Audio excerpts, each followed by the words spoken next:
দর্শক, আমি আছি জেঠুয়া গরুহাটে। জেঠুয়া গরুহাট হলো তালা উপজেলা, সাতক্ষীরা জেলা।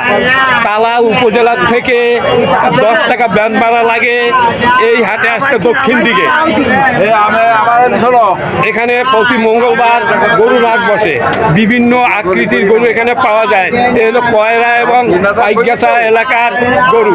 ওই এলাকার গরুগুলো খাদ্যের অভাবে একটু দুর্বল লাগতেছে, কিন্তু এরা যখন খাদ্য পাবে 1 মাসের ভিতরে এদের রং চেহারা পরিবর্তন হয়ে যাবে। দর্শক, এরা দুর্বল লাগার কারণে এখানে গরুর দাম অনেক কম। দর্শক, আমি একজন ব্যাপারীর সাথে এখন আলাপ করবো। আসসালামু আলাইকুম। আপনি কয়টা গরু নিয়ে আসছেন? 20টা। আপনি 20টা গরু নিয়ে আসছেন, তাই না? আপনার সেই গরুগুলো কোথায়? এইগুলো কার? আচ্ছা, এই 20টা গরু আপনার, তাই না? আপনি একটু এক এক করে দেখান। আপনি এখানে দাঁড়াই আছেন, আপনি সেই 20টা গরু দেখান, এক এক করে দেখান। সমস্ত হাত দেখালে তো হবে না। যে আপনারা একটু ধৈর্য সহকারে শোনেন। আপনার যে গরু 20টা গরু বললেন, আচ্ছা, এই যে গাই গরুটা আপনার, তাই না? এই বাছুর, গাই এবং বাছুর, হ্যাঁ, সেটা আমি জিজ্ঞেস করে বলবেন। এটা একটা এরে বাছুর আর এইটার মা, তার মানে এই গাই বাছুর। দর্শক, আমার সামনে এই হাটে একটা গাই বাছুর দেখা যাচ্ছে। এই গাই বাছুরটার দাম এখন আপনাদের আমি জানাচ্ছি। আচ্ছা, এই গাই বাছুর তো আপনার, তাই না? আচ্ছা, এই গাই এবং বাছুর এই কত টাকা দাম চাচ্ছেন? মানে গাই এবং বাছুর দুটো মিলি।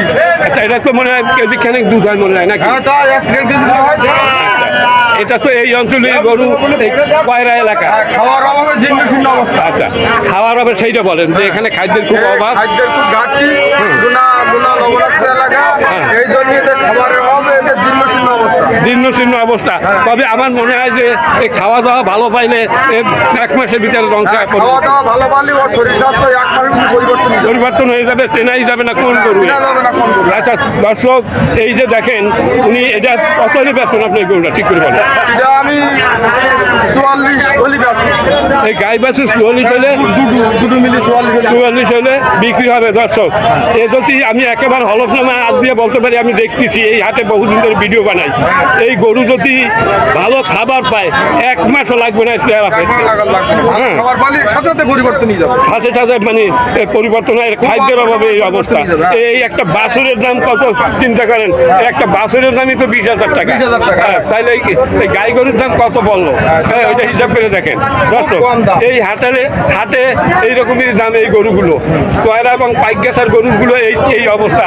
দর্শক, এই যে সবগুলো এরকম অবস্থা। আচ্ছা, আপনার এই যে লাল গরুটা, এটা কিন্তু ভালো বাছুর। এটা মনে হচ্ছে বাছুরের মতো লাগতেছে। হ্যাঁ, আসলে এটা তো সিং বড় হয়ে গেছে, তাই না? আপনার এই বাছুরটা কত বয়স হইতে পারে, মানে আনুমানিক? অর্ধেক হয়ে গেছে। বিয়ে আনতেছে একটাও? বিয়েছে,